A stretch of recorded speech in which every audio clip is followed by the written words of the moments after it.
Hello everyone, welcome to government job alert. Government job alert के official YouTube channel पे आपका स्वागत है। आई होप आप सभी अच्छे होंगे। बाकी अच्छे तो क्या होंगे, ईटीटी हुनार 94 के रिज़ल्ट का वेट कर रहे हैं।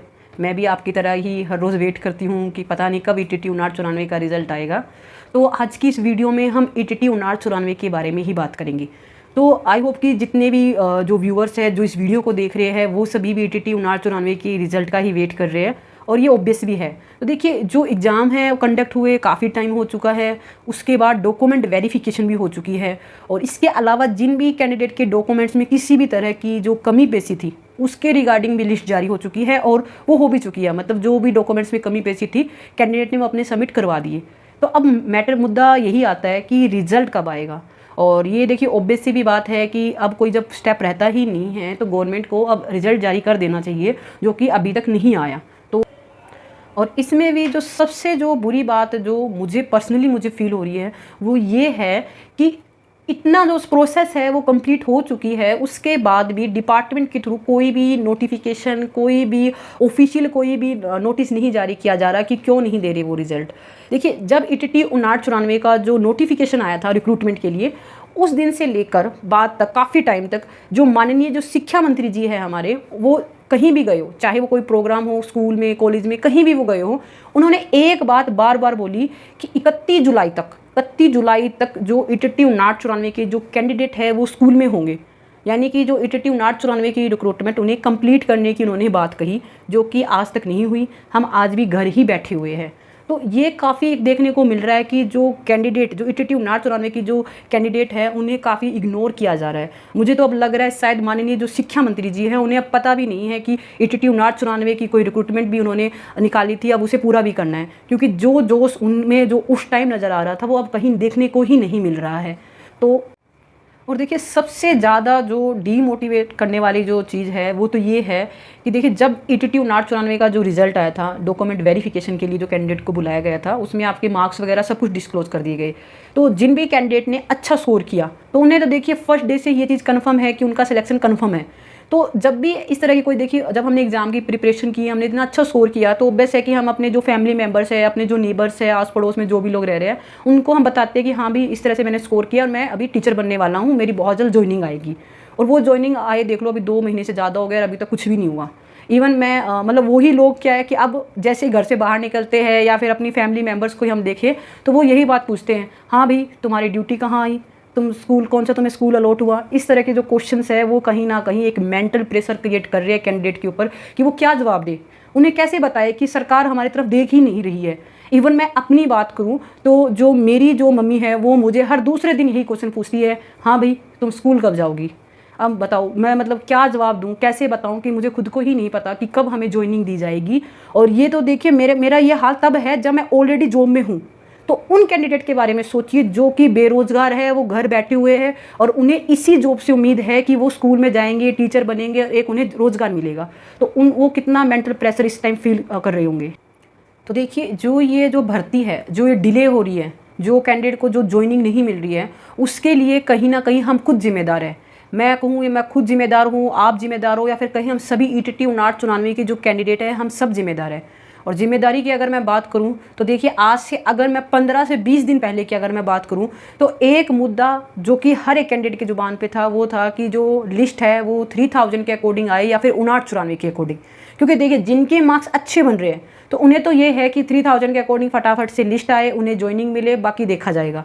और जिनके मार्क्स कम हैं उनको ये है कि अगर एक बार 3000 के अकॉर्डिंग लिस्ट आ गई तो सेकंड लिस्ट आते पता नहीं कितना टाइम लग जाएगा, पता नहीं आएगी या नहीं आएगी, हमारा क्या होगा। तो देखिए, आपको इन मुद्दों पे नहीं भटकना है। हमारा मेन मुद्दा है कि ईटीटी जो हुनार 94 की जो ये रिक्रूटमेंट है ये कंप्लीट हो, हमें ज्वाइनिंग दी जाए, हमें स्कूल में जाना है। और किसी को अगर ये है कि अगर 3000 के अकॉर्डिंग लिस्ट आ गई तो हमारा क्या होगा, हमें पता नहीं ज्वाइनिंग मिलेगी या नहीं मिलेगी, तो देखिए ऐसा कुछ नहीं होने वाला। रिक्रूटमेंट जो है आपकी वो ईटीटी हुनार 94 की है, यानी हुनार 94 कैंडिडेट को ही नौकरी मिलेगी, न एक कैंडिडेट कम, न एक कैंडिडेट ज़्यादा। तो हमें बस एक चीज़ पे फोकस रखना चाहिए कि जल्द से जल्द कैंडिडेट को ज्वाइनिंग लेटर दिया जाए, चाहे कैसे भी दिया जाए, जल्द से जल्द कैंडिडेट को स्कूल भेजा जाए। और इसी वजह से देखिए जो कैंडिडेट के बीच में जो आपस में जो फूट है ना, इसी का फ़ायदा डिपार्टमेंट उठा रहा है। तो हमें ये जो फूट है अपने बीच में नहीं रखनी, हमें जल्द से जल्द अपनी ज्वाइनिंग लेटर लेने हैं। तो देखिए जो वेट करना था वेट भी बहुत कर लिया, रिक्वेस्ट करनी थी रिक्वेस्ट भी बहुत कर ली। इवन डिपार्टमेंट के थ्रू तो इतनी इग्नोरेंस देखने को मिल रही है कि अभी तक एक एफिडेविट सबमिट नहीं करवा पा रहा है डिपार्टमेंट कोर्ट में। तो अब क्या है कि अब हमें चाहिए ज्वाइनिंग, हमें जाना है स्कूल में। तो स्कूल में जाने तक ऐसे तो नहीं जा पाएंगे, तो ऑब्वियस सी बात है हम सबको अपने हकों के लिए संघर्ष करना पड़ेगा। और ये संघर्ष किसी एक या दो कैंडिडेट के बस की बात नहीं है, सभी कैंडिडेट को एक साथ आना पड़ेगा ताकि जो एक गवर्नमेंट के ऊपर प्रेशर बन सके इस रिक्रूटमेंट को कंप्लीट करने का। क्योंकि देखिए ईटीटी 5994 जो यूनियन है वो काफ़ी अच्छा काम कर रही है। अभी तक उन्होंने काफ़ी जो कोर्ट केसेज है उन्हें डिस्पोज ऑफ भी करवाए हैं, काफ़ी अच्छे से वो वर्क कर रही है, उनके लिए एक एप्रिसिएशन तो बनता है। और इसी के बाद देखिए बहुत सारे ऐसे कमेंट करने लग जाएंगे कैंडिडेट कि मैम आप तो ईटीटी 5994 यूनियन को प्रमोट कर रहे हो, उन्होंने तो पैसे खा लिए, उन्होंने ये कर दिया। तो देखिए घर बैठ के ऐसी बातें बोलना बहुत आसान होता है।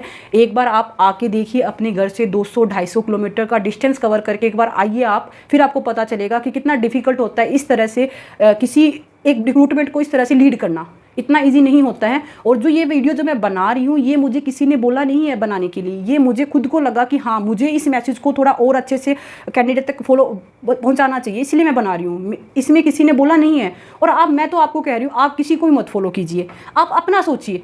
आपको जॉब चाहिए, मुझे जॉब चाहिए, तो सबको जॉब ही चाहिए, तो क्यों ना हम, अगर हमें कोई लीड कर रहा है, हमें कोई अच्छे तरीके से गाइड कर रहा है, तो क्यों ना हम उसे फॉलो करें। आपको अपने लिए लड़ाई लड़नी है, किसी को मत फॉलो कीजिए, चाहे आपको अपने लिए लड़ाई लड़नी है। और हमें सिर्फ स्कूल में जाना है, हमें ज्वाइनिंग चाहिए। और इसके लिए एक ही चीज़ है कि जैसे यूनियन ने बोला है कि 11 तारीख से एक पक्के धरने की जो बात कही जा रही है, इस बीच कुछ टाइम दिया गया है डिपार्टमेंट को, या तो इन दिनों में डिपार्टमेंट कुछ अपनी तरफ से स्टेप लेगा। अगर नहीं लेता है तो जैसे भी यूनियन आपको बोलती है आप उसे फॉलो ज़रूर कीजिए, क्योंकि अब ये हम सभी की रिक्वायरमेंट है कि हम ज़्यादा से ज़्यादा जो यूनियन है उसे सपोर्ट करें। किसी ना किसी से तरह से हमें बस ये रिक्रूटमेंट कंप्लीट करवानी है, हमें स्कूल में जाना है। और ये तभी पॉसिबल हो पाएगा जब हम एक साथ आएंगे और एक साथ आके हम क्या करेंगे, इस रिक्रूटमेंट को कंप्लीट करवाने के लिए संघर्ष करेंगे। तो अब देखिए बात आती है लाइक डिसलाइक, ये देखिए ये अलग मैटर है, पर मेरी आप सभी से ये एक रिक्वेस्ट है कि आप इस वीडियो को ज़्यादा से ज़्यादा शेयर ज़रूर करें। इसका रीज़न ये है कि देखिए काफ़ी ऐसी हमारी बहनें हैं जो कि मैरिड है, उनको अपनी फैमिली को भी टाइम देना होता है, तो और वो ज़्यादा सोशल मीडिया पे भी एक्टिव नहीं होती है। तो ऐसे में इस वीडियो को आप ज़्यादा से ज़्यादा शेयर करें ताकि उन सभी बहनों तक ये जो मैसेज है ये पहुंच सके कि वो भी अपना जिस भी तरह से पार्टिसिपेशन अगर कर पाती है तो वो पार्टिसिपेशन करे। क्योंकि ये ईटीटी 5994 की जो रिक्रूटमेंट है किसी एक या दो कैंडिडेट के लिए नहीं, ये सभी कैंडिडेट के लिए है। आप सभी इसको सपोर्ट ज़रूर कीजिए। तो जैसे कि 11 तारीख के लिए धरने की बात कही गई है, तो उससे पहले देखिए कुछ दिन हैं अभी, तो देखते हैं क्या पता डिपार्टमेंट कुछ अपनी तरफ से एक्शन ले। अगर डिपार्टमेंट कुछ स्टेप लेता है तो वेल एंड गुड है, हम सभी के लिए अच्छा है। पर अगर नहीं लेता है तो जैसे भी ईटीटी 5994 की जो यूनियन आपको करने के लिए बोलती है, तो मैं आपसे रिक्वेस्ट करती हूँ कि आप उसे ज़रूर फॉलो करें। जो भी जिस भी तरह से आपसे बन सकता है आप ज़रूर पार्टिसिपेट कीजिए। और ये आपसे मेरी हाथ जोड़ के रिक्वेस्ट है कि प्लीज़ ईटीटी 5994 यूनियन जो भी आपको जिस भी तरह से आप इस संघर्ष में शामिल होने के लिए कहती है, आप प्लीज़ ज़रूर शामिल हो जाइए, क्योंकि ये सभी के लिए बेनिफिशरी है और किसी एक या दो कैंडिडेट की बात नहीं है, सबके लिए बेनिफिशरी है। और जैसे भी जो भी गाइडेंस है वो जैसे भी रहेगी यूनियन के थ्रू आपको कहीं ना कहीं मिल जाएगी। अगर नहीं मिलती है तो मैं आपको भी इस चैनल के थ्रू भी आपको जो भी आगे की जो रणनीति रहेगी मैं आपके साथ शेयर करती रहूँगी। आई होप ये वीडियो भी कहीं ना कहीं आपके लिए इन्फॉर्मेटिव रही होगी। पर मेरी आप सभी से ये रिक्वेस्ट है कि प्लीज़ आप इस वीडियो को ज़्यादा से ज़्यादा फॉरवर्ड ज़रूर करें ताकि सभी तक ये मैसेज पहुँच सके। Wish you all the best, thank you.